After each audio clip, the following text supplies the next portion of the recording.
TV. I'm your host, Qiayel. Yes, I know it starts with a Q, but it is pronounced Qiayel. And today I have a wonderful guest with me.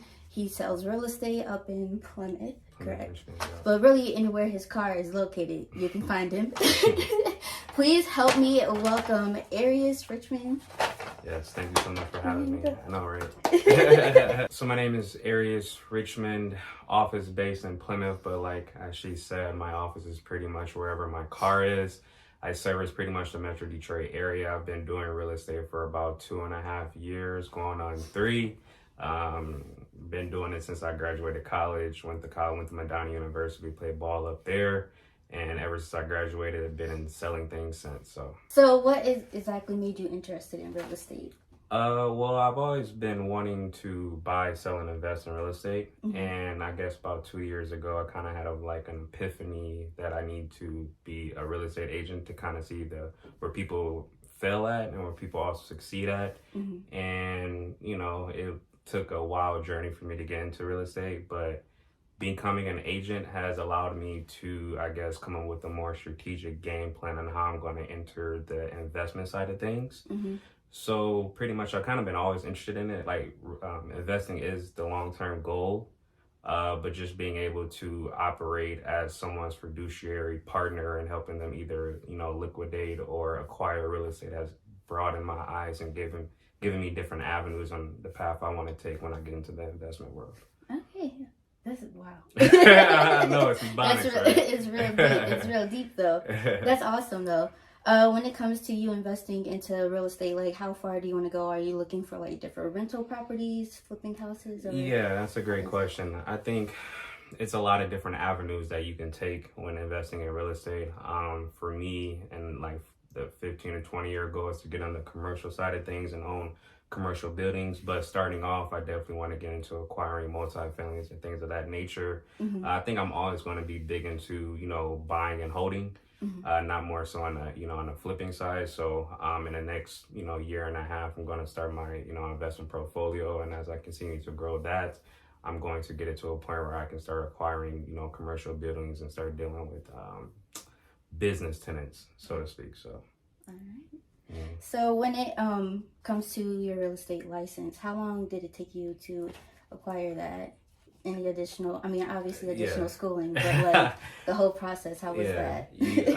40 hour class, and then, pretty much, so I did it, the pathway into me getting into real estate was, one day I woke up, heard real estate, that was the first thing in my mind, went to my job, I quit, kind of dove headfirst into real estate. So I did it on like a Friday, I think, and then the following Monday, I was enrolled in classes, did classes from Monday to Friday.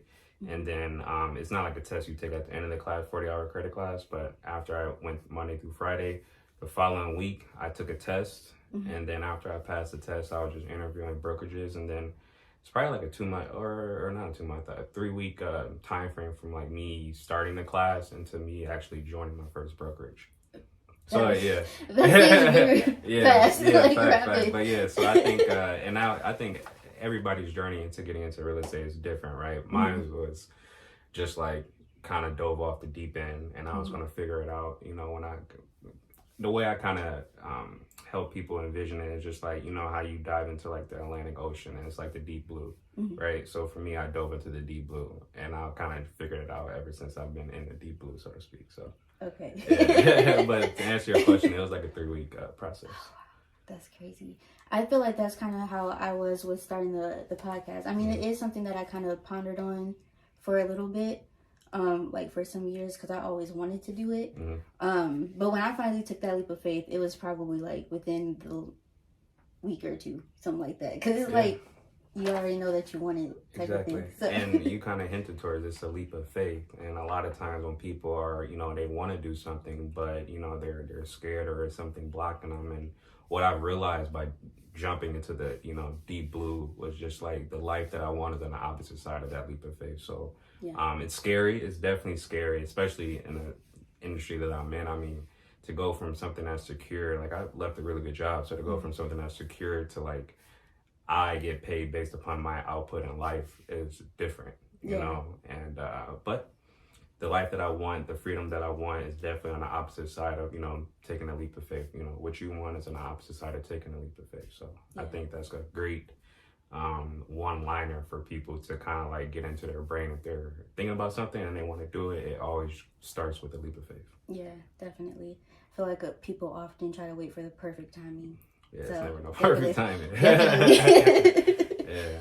So you are fairly young in the real estate business, right? Yeah. So like, how's that for you? You think it affects your credibility or anything? Like,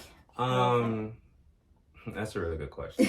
When I was first starting off, I heard of this term called trapped by authority. Mm-hmm. And as if the term means if you look like it, act like it, speak like it, people have no choice but to believe you. It's like, when you're authority figures, right? Why do we look at them as authority figures? Because they look like it, act like it, talk like it. So yeah, I'm a young black male, and majority of my clients don't know me from a can of paint. Mm-hmm. But credibility is won and lost when I start speaking. And as long as I'm articulating myself in a way that helps them understand that I'm the best asset to help them liquidate or purchase real estate, then it necessarily doesn't, I guess, hinder me. Mm-hmm. Now I have gotten sellers who say like, you're fairly young, and I'm like, okay, well, mm-hmm. I'm assuming that you selling your property is top priority, right? And for me taking on any clients right now, I don't have the luxury of allowing them to just slip through my fingers and just be like, oh well. Mm-hmm. Because 90% of the people that I'm dealing with right now are complete strangers. Plus they're like 20, 30 years older than me. So I take pride in making sure that everyone that I do business with in this field, I make them raving fans of me. Mm-hmm. Because if they're raving fans of me and they're complete strangers and they're in their 40s and 50s, then the people that are my age should, be a little bit more lenient towards allowing me to help them out. So I guess I should say it doesn't hinder me. Mm-hmm. I just use it as a motivating factor to be on my A game. Mm-hmm. So dang. That's a word. Oh my gosh, I think we need a lot of people to take insight and things like that. Sure. Oftentimes it's kind of like we allow certain things or things that I guess we use them as identity factors. Absolutely. And it's just something that is a part of me, but it's not who I am. Mm-hmm. And I feel like you articulate very, very well. Yeah, I appreciate it. But you said something that kind of just is one of my whys and why I do this. Mm-hmm. Like I said, I played basketball from like 5 to like 22. And people from around, Ipsy and other areas, they know me from playing basketball. Mm-hmm. But one of the things that because I have a minor in social work and I was going to become a social worker. Mm-hmm. And one of the things that I guess I saw that was very prevalent, in personal experiences, but also just observation is that just strictly from like speaking from like a college athlete perspective, mm-hmm. a lot of times when you play a sport for that long and people know you, for that sport, it's just like that you kind of have no choice but to self-identify with that. Yeah. And a lot of times when, that sport suddenly stops because eventually the ball has to stop dribbling for me, mm-hmm. Eventually people are going to be done playing sports. Mm-hmm. And a lot of times they don't want to take on the journey of self-discovery. Mm-hmm. And self-discovery is something that's very scary, but I think it's also liberating. So, basketball was a past identity that I had, but it's like the leap of faith thing. Like I had the courage to take the leap of faith to, re-identify and become a new person. So mm-hmm. I think it comes with people taking that leap of faith. I think that leap of faith allows people to become more liberated in who they actually want to be. So it all starts with a leap of faith. And then it's like, once you start to figure it out, you start to have freedom in, what you're figuring out. So yeah. And that's one of the reasons why I do decide to interview local entrepreneurs because they are the ones that have taken that leap of faith, and I mm-hmm. want to help inspire people to understand, like, just be your true authentic self. Like, mm-hmm. you don't have to have these identities or these labels, make you who you are. You decide who you are. Absolutely, so. That's a beautiful saying. It's very easier said than done because it's scary. It's definitely scary. And like when I go talk to people who know me from past, like they're like, "Wow." Mm-hmm. I'm like, "Yeah, this is me now." So I agree, though. Yeah. how's your family? Like, are they supportive of your real estate and all that? Or, like, were they kind of, like, shocked when you decided to do that? I guess definitely shocked. Mm-hmm. That's the easy way to put it. And it's still, like, unknown to them. And what I mean by that is when you take a path that goes against the grain, it's shocking at first to the people who know you closely. Mm-hmm. But as I've continued to kind of put my foot down and say, hey, this is exactly what I'm doing, and kind of stand 10 toes behind that, Mm-hmm. and I started to, have proof of concept of accomplishments, some accomplishment, Mm-hmm. by taking that, against the grain path. It's just like, oh, okay, they can get on board now. But honestly, it's allowed me to be my own man. Yeah. It's allowed me to be my own man and make my own path and trailblaze my pathway in life. Mm-hmm. So, are there any other things that you're looking to invest in, or is it just? I mean, obviously you want real estate, but any other? Yeah, no, for sure.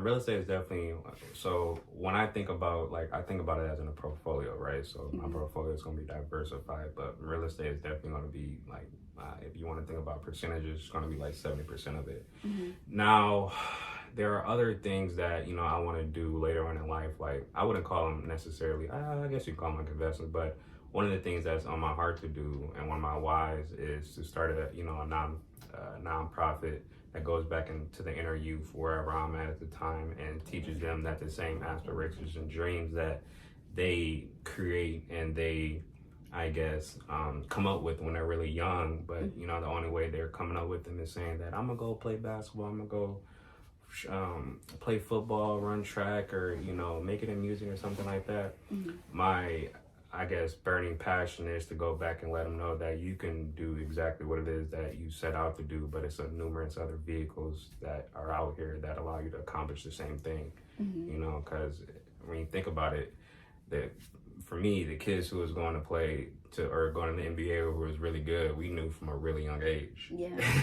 And that's like 97% of, the other 97% of kids, they're not going to be going that far. They're not going to be going, somewhere substantial enough to be able to, carry a family on, let's just say they want to go play basketball overseas, or I'm using basketball because that's my background, but go play basketball overseas. There's nothing wrong with that. Obviously, go chase your dreams, but at a certain point, you got to figure out what's next. And a lot of times, I don't think it's shown enough by people who look like them that I accomplished what it is you set out, but I use this vehicle. So I guess to answer your question, as far as investments, I don't got a crystal ball, so I don't know exactly what I'm gonna be doing in the future. But after I get to a point where my daily activities aren't focused around making money, then that's my next passion move. I should say that. So that's what I'm gonna do. All right, kind of like a follow your heart type of. Absolutely, but the thing is, when following your heart and doing what's really on your heart to do, we think about it, like we live in a country where everything costs. Yeah. You know what I'm saying? So eventually, I wouldn't say money will. I shouldn't say that you're always going to need to make money, right? But to a point, if you have assets that are producing passive income for you, right, and multiple different streams, then you can really do what it is that you want to do with your time. So in reality, right now, I'm trying to chase a point to where I can dictate what I want to do with my time. So right. That financial freedom. Exactly. Yeah. So time freedom and financial freedom. Yes. Yeah, definitely. I'm trying to get to a point where I have that passive income too, because definitely time is the most valuable asset. Absolutely. So, can't get that back. Right. So what is your favorite thing about real estate, or like a day-to-day type of thing, or just personal, whatever comes to your mind?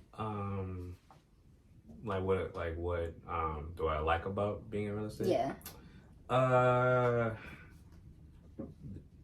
When helping people buy real estate and they get to the closing table, their faces, I guess, or their appreciation, or their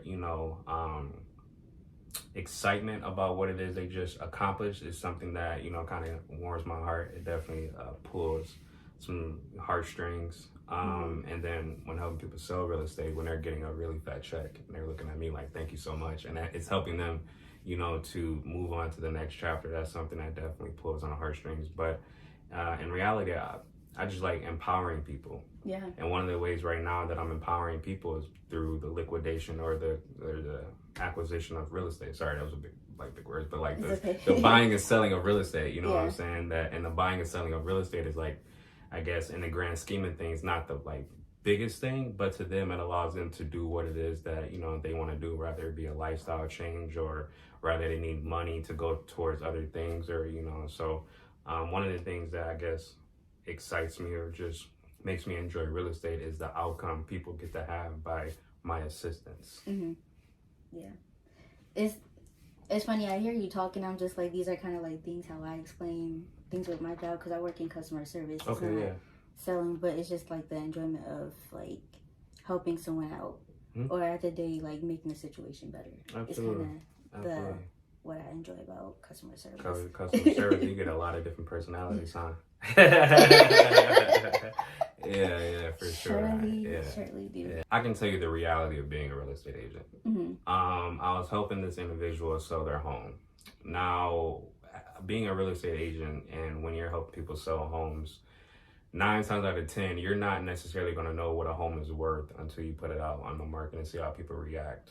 In this instance, this seller, he wanted to allow access for all showings and potential buyers because he had dogs and kids and things of that nature.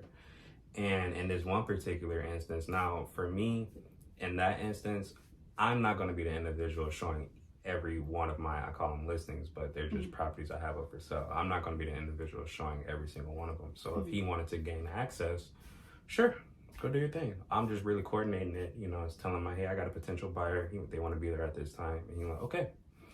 So they met on the day of, and on the day of, they, I guess, said some things that I wasn't around, so I don't know exactly what was said, but they said some things that led to a deal being made behind my back.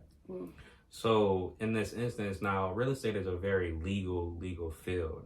There are protocols and procedures that you have to abide by being a real estate agent, but also too when you sign with a realtor. In this instance, they sold the property necessarily behind my back. Now, I can do one or two things. I can let it go or take this guy to court. Now, based upon the amount of knowledge that I now know that I didn't know before, there are some things that I could have did on my end to better protect myself. But that was an instance where I did a lot of work and it led to nothing. Yeah. And not to say like, I don't wish bad or anything on the guy who did that. He had to do what was best for them, and being in real estate, one of my biggest things that I emphasize to anyone that I work with is I have your best interest at heart, regardless of if you want to sell, regardless if you put it up for sale and then you tell me never mind, regardless if you want to go buy a home and then you say I want to rent, doesn't matter. I'm here to serve you. Yeah. So in this instance, that gentleman did what he needed to do to, in his mind, to, I guess, sell the home, but, move on to the next venture. I wasn't going to stand in the way and take that man to court and, over a couple of thousand and for essentially, in my mind, petty money. So I guess when you look at like selling Sunset and stuff like that, and you look at these agents who are selling, multi-million dollar properties and the lavish life and all that, I'm around people who live just like that. Yeah. However, that type of show doesn't necessarily show the, realities of what real estate agents go through. I call it callousing the mind. For me, I had to callous my mind a lot. And what I mean by that is there are a lot of things that I had to overcome. There are a lot of things that I had to go through, and I couldn't avoid it. I had to go through it to gain the knowledge to be better for the next person. Yeah. So I guess that's just one story. Another one is sold a property in Okemos, and it was a situation where the seller was a grandfather who bought a home for the grandson, but the grandson decided to move because they didn't want to stay there anymore. And throughout the transaction, the grandfather ended up passing away. So in that instance, the daughter-in-law and the son, they had to create what is called an estate, and they had to go through those procedures, and it was about a 3-month process. However, I was dealing with them in the process of the death of their grandfather, but also too selling a property. Yeah. So, being a real estate agent, now my job really kicks in to hold the deal together to get it to the finish table. So it was a 3-month process, but at the end of it, they sold the property. They got money that definitely helped them pay for, the necessities of a death. And they were extremely appreciative. Yeah. So I guess that's one bad story, and then one good story of like how my assistance has helped someone, and then how, sometimes being a real estate agent, you're gonna, I wouldn't say necessarily get burned, but you're gonna go through some hard times mentally. Yeah. So hopefully that was a good. I got numerous stories that just two that come to my mind. Yeah. Yeah, you definitely deal with some different individuals. Oh yeah, for sure. I'm sorry. You have to. No, yeah. Oh no, like it's kind of what you sign up for, though, right? Yeah. Do you have any tips for anybody that would want to go into real estate? Do it, but also too be aware that you're signing up for something that is definitely you're signing up for something that when you get into the field, your results are 100% on you. I think one of the biggest things that I've gained as an individual is holding myself accountable. And when holding myself accountable, I can't look at anyone else for the lack of my own or the lack thereof of results. So, do it, but just know when you're coming across the hardships of being a realtor, it's what you signed up for. Because I think it's like a 85-90% fail rate for first time agents within the first 2 years. So it's exciting. You get freedom. But just know that it's a lot of things that come with that freedom. So I guess that's my advice. Yeah. When it comes to real estate, I know you said you sell out in the Plymouth and Metro Detroit area. If you had a choice of anywhere where you could do real estate, where would you want to go? Troy, Birmingham, Oak Park, Royal Oak. Yeah, those are my ideal hotspot areas. Yeah. But also too Sterling Heights, Warren, Utica, Shelby Township. So I guess strictly I would stay in the Metro Detroit area. It just gives me a different aspect of life, but also too, being a real estate agent and, agents listening to this, they know that volume is where you become lucrative in this business. So out there, you're dealing with different price points and higher price points. So if I had and also too, Ipsy. I just sold my first house in Ipsy and I'm extremely excited about that. Yeah, I'm extremely excited about that. But Ipsy is number one for sure, but then I would go to Troy, Birmingham, Royal Oak, and those type of areas. Okay. Would you ever do real estate in a different state? Would ever move or have brokerage or anything like that? I would do vacation rentals in hotspot areas. Yeah, I don't necessarily have ideal areas because sometimes when people talk about Miami, Florida, Arizona, those areas are extremely oversaturated. So being a new investor, you're going to be coming out a really big chunk of change to step your foot into the game. So for me, yes, but then again, that comes with the 15-20 year plan down the road when I get into commercial real estate and stuff like that. So all right. So with you being a real estate agent, how do you balance the work life as long as your personal and social life? Do they ever collide or each other? That's a really good question. Sacrifices is definitely something that is a name of the game, right? I have two phones though. So I have two phones. One is a business phone strictly for boundaries. Because in real estate, you can work 7 days a week and you wouldn't necessarily think about it. And I guess I wouldn't call it advice, but another reality is becoming a realtor. You can, your outcome is based on your output. So you can work 80 to 100 hours in a week. Yeah. And sometimes that results in selling a home. Sometimes that does not. So to answer your question, I guess one definitely is separating and setting proper boundaries with clients. But also two is thinking long term. So I guess necessarily they don't clash. For me personally, I'm long term thinking. So when it comes to what I want, it's just that I have to kind of suck it up in the time being, to get to what I want, So that may mean that, some weekends I'm strictly just focused on real estate. Sometimes it's difficult. Other times it's extremely rewarding. but I would say they don't clash. It's just delayed gratification. Mm-hmm. And delayed gratification and what gets me through long weekends. And sometimes, I like to reward myself. So like the main reason I can do real estate is because at every small win I reward myself. Mm-hmm. And that may be buying something that I really like, experimenting with different activities that I may not did before, like a high ropes course or something like that. Doing something that would throw me way out of my comfort zone. Mm-hmm. Other times it's like paying for a massage or going somewhere very, very nice to eat. Mm-hmm. So I guess that kind of suffices for the sacrifices I make with my social life. Yeah. Okay. I'm still trying to learn the balance right now. Yeah, no, it's hard. Yeah, doing the like the planning for all the interviews as well. It's a lot of work, I bet. Yeah, it can be sometimes, but in the end, it is rewarding when I do get to sit down and actually talk to people. Mm-hmm.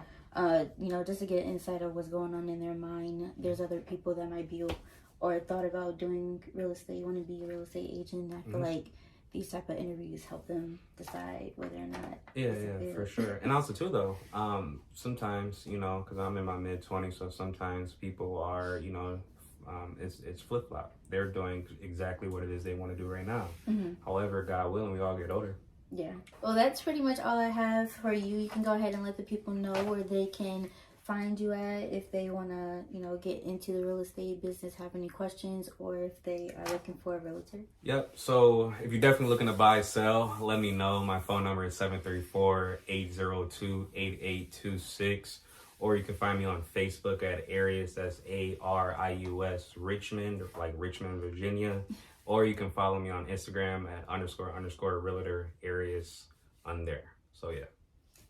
All right. Well, I hope you guys enjoyed this video. Make sure you like, comment, and subscribe to this channel. Make sure you follow him on all platforms, and all that information will be in the description box below. And I will see y'all in my next video. Bye.